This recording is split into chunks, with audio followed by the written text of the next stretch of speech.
Well, some Royal Doulton, modern Royal Doulton TC1199. In fact, Glen Ora is the name that Royal Doulton assigned to this particular design. A sort of ultra modern, almost sort of pottery, studio pottery, stoneware type design really on the borders here, and it is quite a palpable thick transfer design at the gut. 16 inch by 12 1/4 inch oval serving platter. It's in very good condition. The actual glaze, if I can get a reflection in these light boxes, as you can see, very nice and clean. And if we transfer this over to the rear, we can show you the Doulton Everyday 1994 Royal Doulton Fine China Glen Ora TC1199. Note that it's been scored through on the Royal Doulton crown and orb, indicating this was sold as a second.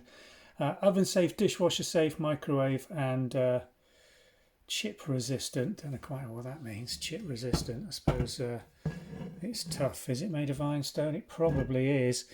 Certainly doesn't say porcelain there anywhere, does it? So this is from the Everyday range that they sort of toyed with in the late 20th century, and this is post 94, probably 94 to 99, when most of the Royal Doulton production was wound down.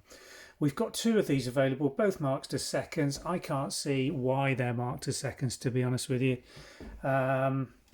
This isn't a permanent mark on the front, it's just a bit of grub and will wash off. So the glaze and transfer design, from what I can see and make out, I mean, it is quite a sort of blurry design by its nature. So spotting any transfer defects in there is really quite difficult, but I can't see any slippage, misprints or creases in it. And two of them are identical in very good condition. Vintage Royal Doulton Everyday Wear TC1199 16 inch. This is a larger platter. Do be aware they made these in a full range up from around 9 to 13 and then 14, and this is the largest 16 inch version. Thanks for watching.